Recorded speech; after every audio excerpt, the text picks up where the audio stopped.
ఒకసారి మనం మాట్లాడదాం సార్. బంగ్లాదేశ్ తాత్కాలిక ప్రధానిగా ఇవాళ యూనస్ ప్రమాణ స్వీకారం చేయబోతూ ఉన్నారు. సో చాలా రాజకీయ అల్లకల్లోలం జరిగింది, అనిశ్చితి, అస్థిరత.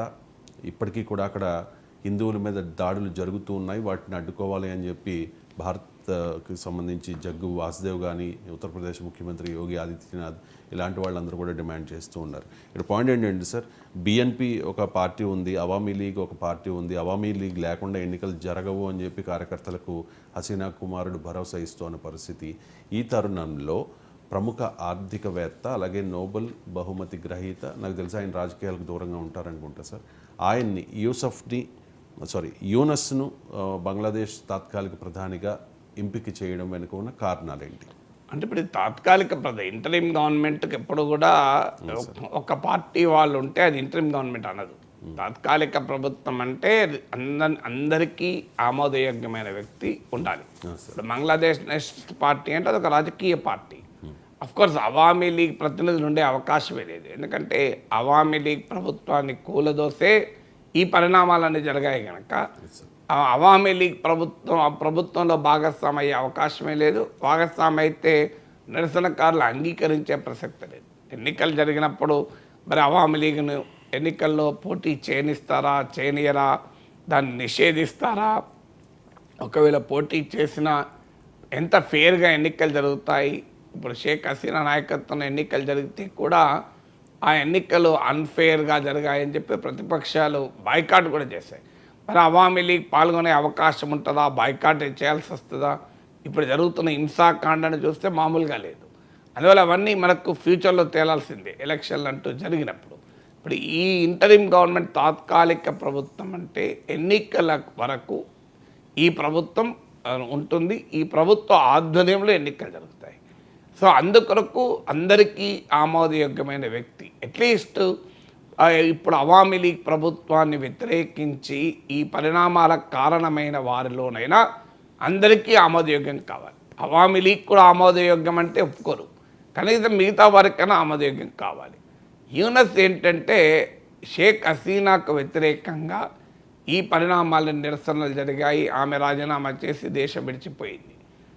షేక్ హసీనాకు వ్యతిరేక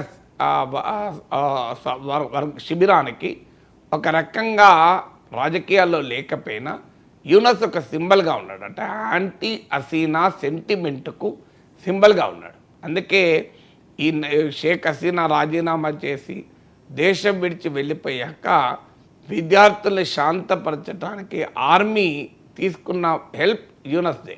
సో యూనస్ వెళ్ళి విద్యార్థులను అడ్రస్ చేశాడు, మీరు కామ్ కండి, పీస్ఫుల్గా ఉండండి అని. ఎందుకంటే విద్యార్థులే పట్టుబట్టాడు, రాజకీయ పార్టీలు కాదు. వాస్తవంగా విద్యార్థుల పట్టుబట్టడం వల్ల యూనస్ ఇంటరిమ్ గవర్నమెంట్ హెడ్ అవుతున్నాడు. సో అందువల్ల ఎందుకంటే ఆయన యాంటీ హసీనా సెంటిమెంట్కు ఒక సింబల్. వాస్తవంగా ఆయనకు రాజకీయాలతో సంబంధం లేదు, కానీ ఆయనకు నోబెల్ బహుమతి 2006లో వచ్చింది. నోబెల్ పీస్ ప్రైజ్ వచ్చాక ఆయన పార్టీ పెట్టాలి అనేటువంటి సజెషన్ ఆయనకు వచ్చినప్పుడు ఆయన దానికి ఆసక్తి చూపి ప్రయత్నం కూడా చేసి 2 నెలల తర్వాత నేను రాజకీయాల్లో ఉండను అని ప్రకటించాడు. సో ఎందుకంటే ఆయనకున్న నెట్వర్క్ ఒక రకంగా రాజకీయ పార్టీలకన్నా ఎక్కువ నెట్వర్క్.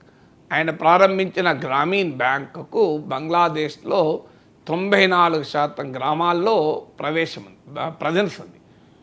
బహుశా ఏ రాజకీయ పార్టీకి కూడా అంత ప్రజెన్స్ ఉండదేమో. 94% ఆఫ్ ద విలేజెస్లో ఆయన ఈ గ్రామీణ బ్యాంకు ఎంట్రీ ఉంది. ప్రత్యక్షంగా పరోక్షంగా 4.5 కోట్ల మంది ప్రజలకు యూనస్ నడిపించినటువంటి గ్రామీణ బ్యాంక్ ప్రభావం ఉంది. 1,06,00,000 మంది ఈ గ్రామీణ బ్యాంక్ నుంచి రుణాలు తీసుకున్న వాళ్ళు ఉన్నారు. అంటే సుమారు 25% బంగ్లాదేశ్ జనాభా గ్రామీణ బ్యాంక్ ఇన్ఫ్లుయెన్స్లో ఉంది. అంటే 1,06,00,000 మంది నేరుగా బారోవర్సే గ్రామీణ బ్యాంకులో రుణాలు తీసుకున్నవారు. అందువల్ల ఇంత విస్తృతమైన ప్రజా నెట్వర్క్ ఉండడం వల్ల ఆయన పార్టీ కూడా పెడితే బంగ్లాదేశ్ బెటర్ అవుతుంది అని ఆయనను అభిమానించే వారు అడిగినప్పుడు ఆయన ఒక దశలో ఆలోచన చేశాడు. కానీ చాలా తక్కువ సమయంలోనే ఆయన వెనక్కి తగ్గాడు.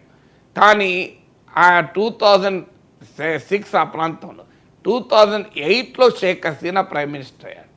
సో అందువల్ల షేక్ హసీనాకు పొలిటికల్ ఎలీట్కు యూనస్ ఒక పోటీదారుగా, కంటెండర్గా, కాంపిటీటర్గా చూడడం మొదలుపెట్టింది. అందువల్ల షేక్ హసీనా 2008లో అధికారంలోకి వచ్చినప్పటి నుంచి యూనస్ పైన అనేక కేసులు, దాదాపు 100 కేసులు. ఒక దశలో హసీనా స్టేట్మెంట్ కూడా ఉంది, ఈ sucking the blood of the poor అని, అంటే బంగ్లాదేశ్ పేదల రక్తాన్ని పీలుస్తున్నారని ఆయన పైన ఆరోపణ కూడా చేసింది.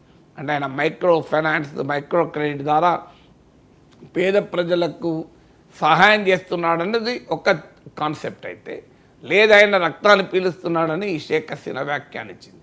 సో అందువల్ల షేక్ హసీనా మొదటి నుంచి కూడా ఆమె తన ప్రత్యర్థులైన ఖాలిదా జియా, బంగ్లా నేషనలిస్ట్ పార్టీ ఈ వాళ్ళని ఎంత వెంబడించిందో, రాజకీయాలతో సంబంధం లేకపోయినా యూనస్పై కూడా అలాగే వేధింపులు చేసింది. అందుకే సుమారు 100 కేసులు పెట్టింది. ఇటీవల 6 నెలల జైలు శిక్ష కూడా పడింది ఆయనకు. సో అందువల్ల ఎప్పుడైతే హసీనా బాధితుడు కనుక, సహజంగానే షేక్ హసీనాకు వ్యతిరేకంగా ఈ పోరాటం జరిగింది కనుక, ఆమె వెళ్ళిపోయాక ఇంటరిమ్ గవర్నమెంట్కి ఎవరు అన్నప్పుడు యూనస్ పేరు ముందుకు వచ్చింది. ఎందుకంటే ఆయన యాంటీ హసీనా సెంటిమెంట్కు ఒక సింబల్గా ఉన్నాడు. రెండవది ఏంటి అంటే, ఆయన పాలిటిక్స్లో లేడు కనుక సహజంగానే మోర్ యాక్సెప్టబుల్ పర్సన్ ఉంటాడు. ఇంటర్నేషనల్గా కూడా చాలా గుర్తింపు ఉన్నటువంటి వ్యక్తి, అంతర్జాతీయ స్థాయి గుర్తింపు ఉన్న వ్యక్తి కనుక బంగ్లాదేశ్లో ఈ ట్రాన్సిషనల్ ఫేజ్లో న్యూట్రల్ గవర్నమెంట్ ఉండాలి అని ఎవరైనా అడుగుతారు. సో అందువల్ల ఆయన కొంత న్యూట్రల్గా ఉండే అవకాశం ఉంది. ఆయన విండిక్టివ్ పాలిటిక్స్, అంటే తనను షేక్ హసీనా ఇబ్బంది పెట్టింది కనుక తాను కూడా ఇబ్బంది పెడతాను అనే ఆలోచన చేసే రాజకీయ నాయకుడు కాదు కనుక, సో ఆయన ఉంటే మోర్ క్రెడిబుల్గా ఉంటుంది అనేది కూడా ఒక అంచనా. తర్వాత రేపు సహజంగా ఇప్పుడు ఇంకెవరినైనా పెట్టారనుకోండి, ఖాలిదా జియాను ఇంకెవరినైనా, రేపు ఎన్నికలు ఆమె తనకు అనుకూలంగా రిగ్గి చేసుకునే అవకాశం ఉంటుంది, వ్యవస్థల్ని తనకు అనుకూలంగా మార్చుకునే అవకాశం ఉంటుంది. అంత సులభంగా ప్రధానమంత్రి అయిన వ్యక్తి మళ్ళీ పదవి వదులుతాడా? రాజకీయ నాయకుడైతే వదలడు. కానీ యూనస్ లాంటి ఆ ప్రాబ్లం, ఆయన ఆల్రెడీ 83 ఇయర్స్, ఆయన ఏమీ రాజకీయ నాయకుడు కాదు. అందువల్ల ఆ పదవిని పట్టుకొని వేలాడతాడు అని అనుకోలేము. ఈ కారణాల రీత్యా ఆయన పట్ల ప్రిఫరెన్స్ వచ్చింది. దీనికి తోడు ఈ పరిణామాల్లో అమెరికా కూడా ఏదో ఒక పాత్ర పోషించింది. షేక్ హసీనాకు అమెరికా వ్యతిరేకం అని కూడా వార్తలు వస్తున్నాయి. అమెరికాతో కూడా మంచి సంబంధాలు ఉన్న వ్యక్తి యూనస్. ఎందుకంటే ఆయన అమెరికాలోనే ఎకనామిక్స్లో డాక్టరేట్ చేసి అక్కడే పాఠాలు బోధించి తర్వాత ఇండియాకు వచ్చారు. అమెరికా వరల్డ్ బ్యాంక్తో, ఇతర అమెరికన్ ఇన్స్టిట్యూషన్స్తో కూడా ఆయనకు మంచి సంబంధాలు కూడా ఉన్నాయి. సో అందువల్ల ఈ కారణాల రీత్యా, అంటే ఈ ఎంటైర్ పొలిటికల్ కాంటెక్స్ట్ ఉంది. అలాగే ఇప్పుడు బంగ్లాదేశ్ ఎకానమీ కూడా ఛాలెంజింగ్లో ఉంది. సో ఇన్ఫ్లేషన్ విపరీతంగా పెరిగింది, అన్ఎంప్లాయ్మెంట్ పెరిగింది. సో అందువల్ల ఈ సమయంలో ఎకనామిక్ నేపథ్యం కూడా ఉన్న వ్యక్తి కనుక బంగ్లాదేశ్కి ఒక స్టెబిలిటీని, ఎకనామిక్ స్టెబిలిటీ, పొలిటికల్ స్టెబిలిటీ ఇస్తారు అన్నటువంటి భావన ఉంది. ప్లస్ ఆయన ఏమి ఖాలిదా జియా లాగా, జమాతీ ఇస్లామీ బంగ్లాదేశ్ లాగా ఫండమెంటలిస్ట్ కాదు. ఇది దానివల్ల కూడా అక్కడున్న మైనారిటీ ప్రజలు దాదాపు 10% ఉంటారు బంగ్లాదేశ్లో, వారికి కూడా ఒక కాన్ఫిడెన్స్ రావడానికి కూడా ఉపయోగపడుతుంది. So but still Awami league ఆయనను వ్యతిరేకిస్తుంది. షేక్ హసీనా అనుచరులు డెఫినెట్గా వ్యతిరేకిస్తారు. సో బట్ స్టిల్ మిగతా ఫ్యాక్టర్స్ అన్నీ కలిసి రావడం వల్ల ఆయనకు ఆ పదవి లభించింది. Right sir. ఇక ఈ బంగ్లా పరిణామాలపై స్పందిస్తూ ప్రతిపక్షాలు మోదీని టార్గెట్ చేస్తూ ఉన్నాయి సార్. భారత్లో కూడా జరగవచ్చు అని చెప్పి సల్మాన్ ఖుర్షీద్, నిరంకుశత్వాలు ఎంతో కాలం కొనసాగవు అంటూ మెహబూబా ముఫ్తీ, ప్రజలే సుప్రీం, వారి ఓపికను పరీక్షించవద్దు అంటూ ఉద్ధవ్ థాక్రే. అంటే భారతదేశంలో కూడా ఒక అన్రెస్ట్ ఉంది. మోదీది నిరంకుశత్వ ప్రభుత్వం అనేది విపక్షాల ఆరోపణ. ఈ ఆరోపణల్లో ఏదైనా వాస్తవం ఉందా? రాజకీయ ఆరోపణలమే, నేను కామెంట్ చేస్తాను, ఎవరికోరు ఆరోపించుకుంటారు.